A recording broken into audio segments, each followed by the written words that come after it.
So let's stay in the same arena right now. So Mm-hmm. you mentioned COVID, right? Mm-hmm. So what is your thoughts on the COVID bill? Because it's a lot of different things going on with COVID. They're going to attach a whole bunch of different stuff to this reconciliation bill. I Mm-hmm. hear baby bonds. Cory Booker and Ayanna Presley did a live last week discussing the importance of baby bonds. And me and the homie Fi, we also did a baby bonds breakdown last week. I'm going to chop that up and just put that on the channel so y'all can check that out. I'm going to have a policy playlist where you can check out some of this stuff in the playlist. So you're talking about baby bonds. We're talking about legalizing marijuana. But on that, I don't know if they're going to attach that to reconciliation or they're trying to do that solo bill. Mm-hmm. Minimum wage, $15 minimum wage. So it's a bunch of different things trying to be attached to reconciliation with the COVID relief bill. Been going back and forth with the direct checks and how much is going to be means tested. So it's just been a lot going on. The child poverty things with checks per month if you have a child. A bunch of different proposals with this. What's your whole thoughts on this?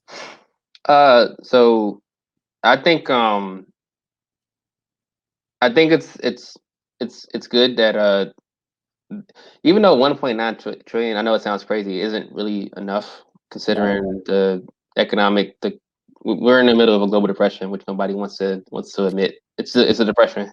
The amount of jobs that were lost was tragic, and as usual, we wasted last minute to get these things done because I think next month is when unemployment runs out for people, and we have millions of people that are unemployed, either lost jobs last year or are just out the system. And so we need to do something for them really fast. So, I think that we need to do more, obviously, but I know that I'm also aware of the circumstances that people see a bigger number and they hit the big Stevie Harvey eyes. We're like, oh no, this is too much. And so yeah, I think 1.9 it could be more, but it is what it is. But in terms of the particulars of the bill, I think they're walking back the $15 minimum wage thing, which I always think is a mistake. Just because it's phased in over five. First of all, it's $15 isn't really enough. It's not the minimum wage anymore. That was 10 years ago when they were advocating for that, and it probably should be a lot more than that now. But it's phased over 4 years. So if your business isn't able to adjust to that over the next 4 years, then you probably shouldn't have a business. I'm just being a reality with you. Seattle and New York have done it. There have been some setbacks, but people are going to eat out in restaurants. People are going to do stuff because they want to be out in the scene. And there wasn't as much loss as people were fearing with these things.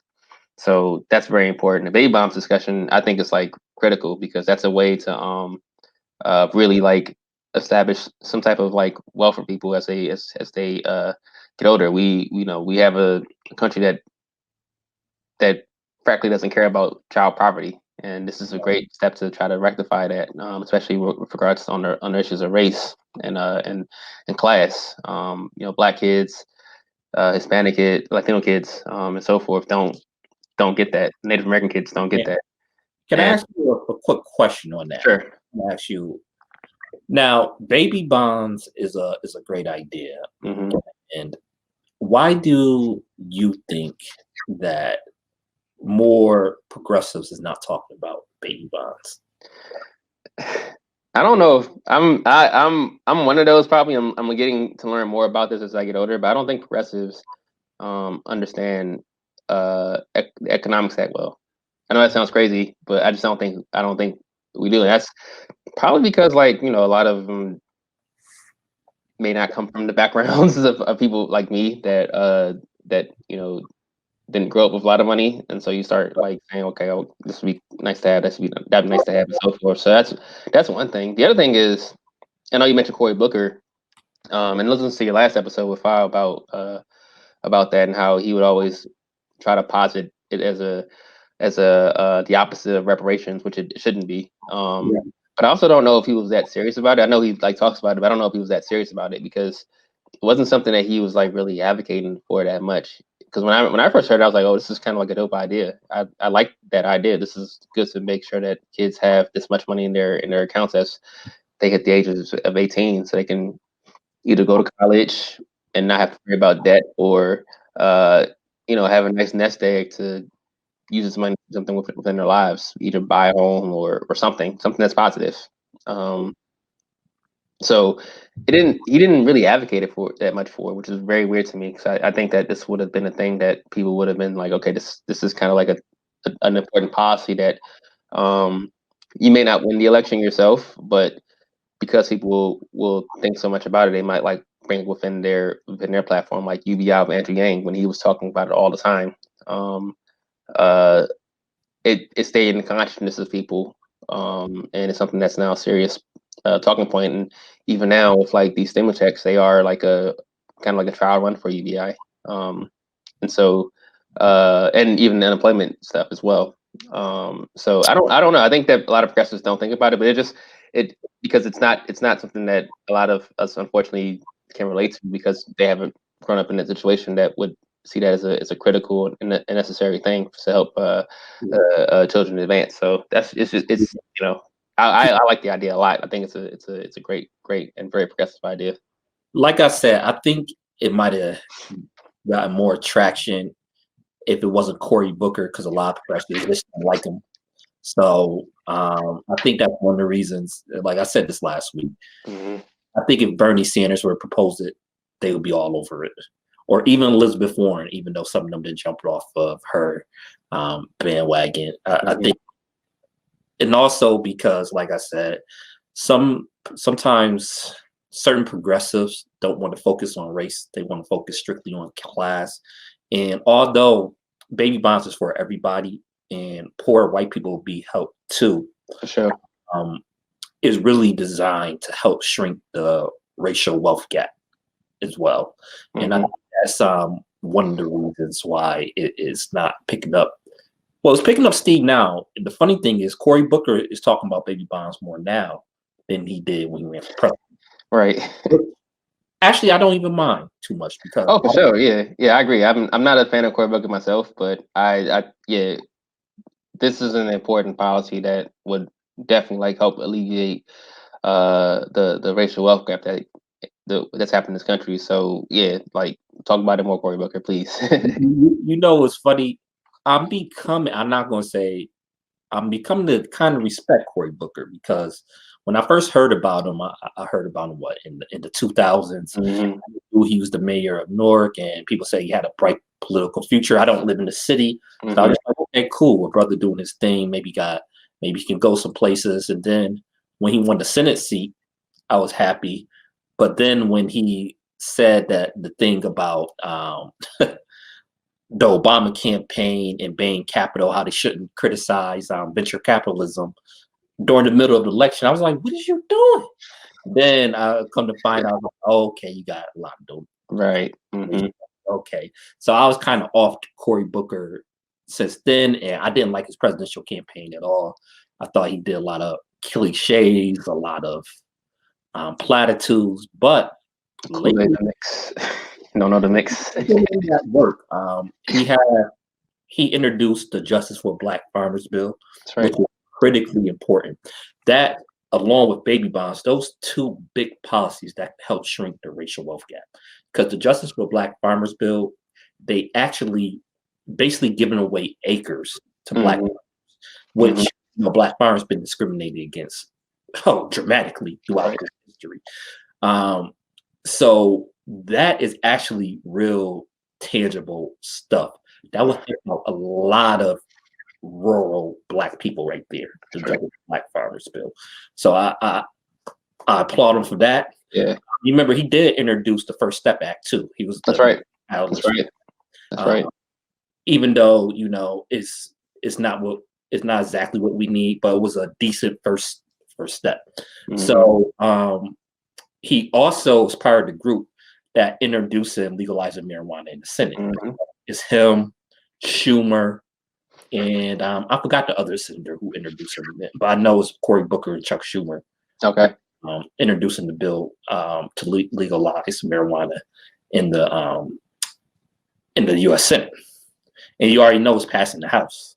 Mm-hmm. So lately, he's been putting in some work. You know, He's trying. I mean, I listen. You work within the confines of the Senate, so he's trying. He's trying to do stuff. I still don't like how beholden he is to corporate interests, but yeah, and Wall Street, I don't trust him at all. yeah, But you shouldn't trust him, but yeah, I totally he's trying to do stuff, and I don't have a problem with that. And that, but he wants to make his legacy doing like really impactful things in the Senate. Then man, please do that, and that's cool.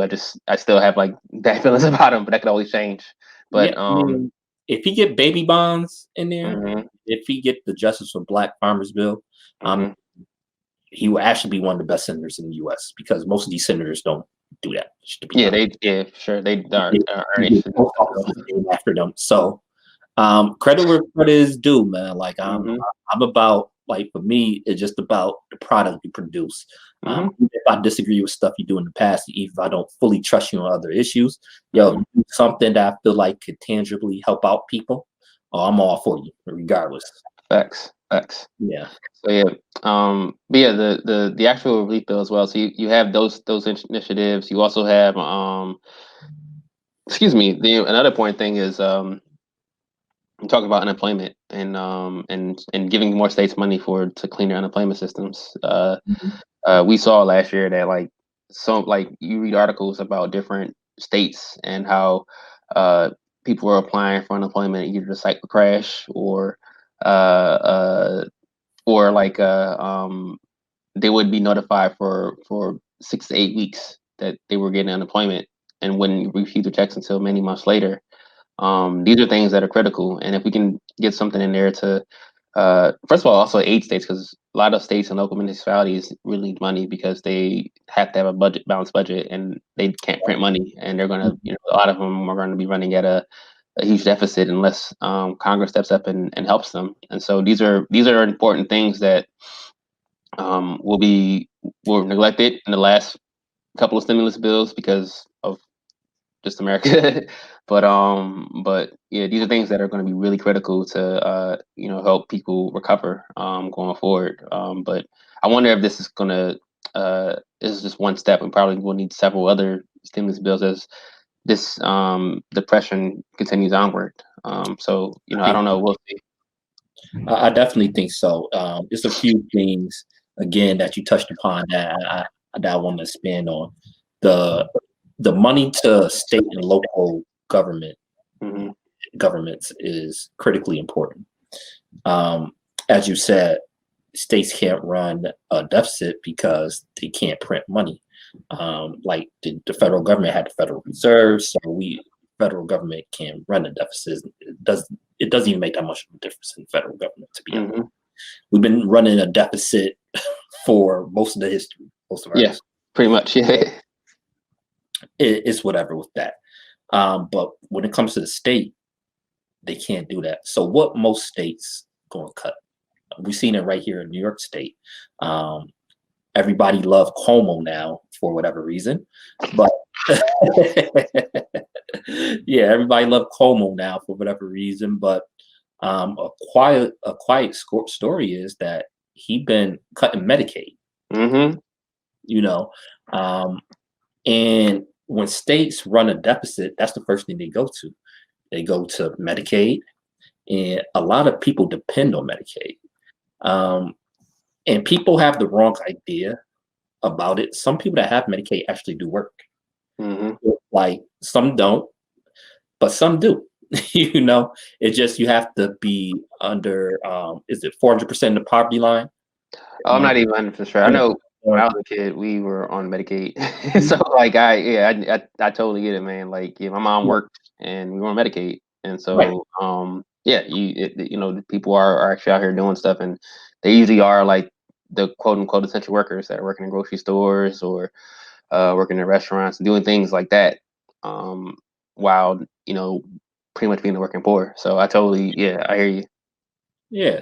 So and beyond that, even if somebody isn't working, they still should be, Right. because if they go to the emergency room, we're gonna pay for it anyway, Mm-hmm. and it adds more cost to the overall system. So they need to be covered. Mm-hmm. So that's the first thing that goes. Then that goes to, we can get deeper into that later with universal health care.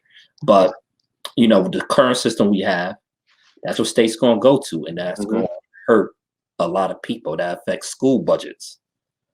Yep. That Yep. it affects firefighters, police officers. I know some people like, oh, well, police officers. That might not be too bad of a thing for some people, um, but yeah, it hurts in a lot of different ways. So state and local governments definitely need that aid in this COVID relief bill. Right. Also, it's been a roller coaster ride with the means testing. It seemed like Biden and Democrats was going cave, but now the latest I'm hearing, of course, we got to see the final bill.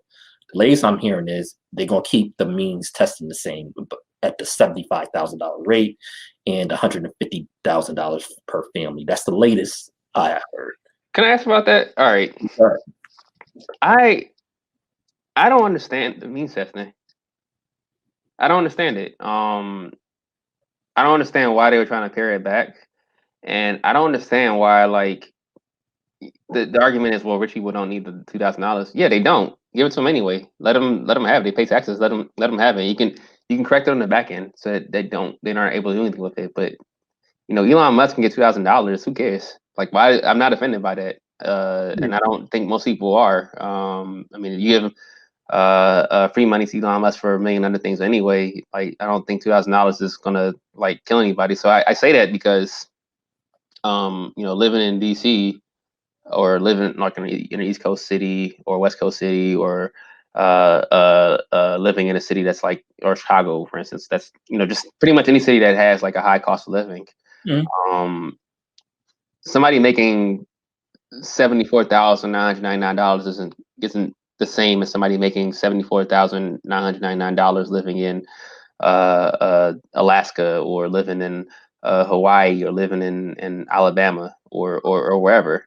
And so it doesn't make sense to me to limit that because you're by saying the people that are rich, because it's already kind of disparate anyway, depending on where you are. All you're doing is kind of like creating resentment from people for some reason that I don't understand. If somebody who's making $8,000 a year living in San Francisco, they probably need the $2,000 too. Um, it just doesn't make sense to me why. I don't know if you feel that way or not, but it doesn't make sense to me why they would even limit that to begin with. I'm of the mind of just giving out to everybody, letting people have that money to do stuff with. You lactate you what they call it, I'm a lactate latte. liberal. You say that you limousine liberal. I'm from the I'm a Cadillac liberal or something, a limousine liberal. Buffalo. I'm from blue collar Rust Belt. Okay, yeah. I'm joking. I agree with you 100%. We was talking about this. I think we might me and Bob might have hit on this last week. No, I completely agree with you for a few different reasons. Number one, like you said, you can tax it back on the back end. Yes, I do agree that somebody make it. Biden keeps saying, and Democrats keep saying $300,000. Yes, or something like that. Maybe they don't need it. Okay, tax it back on the back end. Yeah. Just make it simple. That way they really not getting it. It's just like a quick little loan. Mm-hmm. We'll tax it. Fine. And you are 100% correct with cost of living. New York City, California, DC is extremely, extremely expensive. Right. So $100,000 in New York City is not $100,000 in the middle of Arkansas. Mm-hmm. So that's one thing. But you got to remember, in the Senate, each state has 2 Senate representatives, right? It doesn't go based on population. It goes back to Jersey and the Virginia plan, right? The bigger states versus the small states, and Right. and the Virginia's plan was the bigger states, which is basically became the House of Representatives. New Jersey plan, the smaller states, basically became the Senate. So you have an over representation of smaller rural states. And in those states, the cost of living is not like it is in California, it's not like it is in New York. And DC doesn't even have a representative that can actually do an official vote. They just got somebody that can be there. Right. So right. that's the problem right there. And that goes with the minimum wage as well. $15 in New York is not the same as $15 in Idaho, which is not the same as $15 in California. Right. Different areas, the cost of living is extremely different. And the other thing is, I know this is not just about this issue, but in general, I feel like people will rather suffer than to see somebody else progress, which is crazy. Like that old crab in the bucket saying, crabs in the barrel, yeah. Yeah. The older I get, the more true it becomes. People are so worried about another group getting something that they won't even take something that can help out their specific situation. And I keep seeing that over and over and over again. And it goes with we've been saying for years, a lot of these poorer Republican voters are voting against their interests. But it's not just them. It's certain groups of Democrats, you see that too. Oh, for sure. Yeah, definitely. It's just something, I don't know, that human nature. Yeah. Or I don't know. Can that be worked on? Is that just human nature? I'm not sure. That's more. I mean, I don't know. I think that it comes down to, we look down on who's right below us, and we look up at who's right above us, and while not looking at the top, you know what I mean. And so we don't want to be who's below us. We aspire to be who's right above us, and we can't even like compute what's going on like at the top level and stuff. And so we're always like competing with just what's in front of us, what's below us, and what's above us. That's it. That's all we see. And because of that, we tend to do stuff that's against our own interests. I don't know if that's human nature.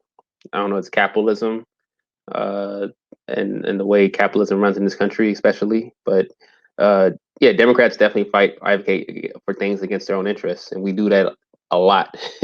I mean, we were talking about that earlier with the baby bonds. Like, why isn't like progressives like taking this up more? Because it's just for some reason they can't see themselves. They can't see how they benefit from getting their children this benefit in their lives. It's crazy to me. It doesn't make sense to me. I'm more of a humanist. I try to think that even though I come across as cynical sometimes, I'm really not. Like, I think that we should try to help out even those that are against us.